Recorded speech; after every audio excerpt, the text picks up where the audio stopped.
ninkan waa aktar caan ah oo u dhashay waddanka Turkiga, milyaneer dunidu u kuftay oo hanti iyo xoolo adduun alle uu siiyay. Waxa uu ku laabtay tuuladii uu ku dhashay ee uu ku waxbartay. Waxa uu iibsaday iskuulkii waxbarashada uu ka soo bilaabay, kadibna waa uu burburiyay. Isagoo dul taagan dhismihii iskuulka ee uu dhulka la simay, ayaa uu sheegay in yaraantiisii macallimiintu ay si xun u dili jireen, isla markaana uu u xanuujinayo sidii ay u xanuujiyeen. Arrintan oo dadku ay la yaabeen iyo cuqdada uu qabo ninkan oo laga yaabo in Soomaali badani ay qabaan, ayaan sheekadan ku falaqayn doonaa. Ninkan waxa lagu magacaabaa Kagler Ertuğrul.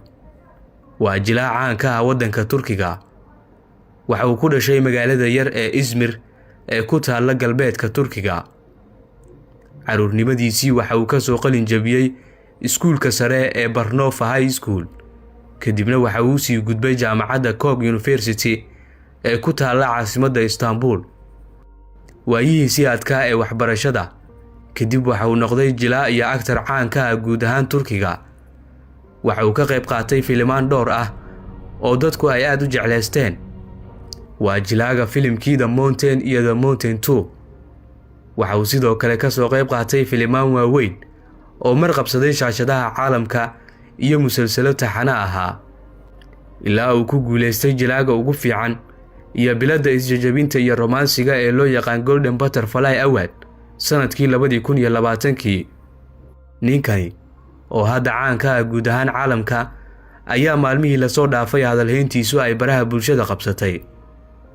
Jilaagan 37 jirka ah ayaa waxa uu ku laabtay degmadii uu ku dhashay ee Karsiyaka ee ku taalla magaalada Izmir. Waxa uu iibsaday dhismaha uu deganaa iskuulkii uu waxbarashada ka soo bilaabay ee dugsiga hoose uu ku soo qaatay.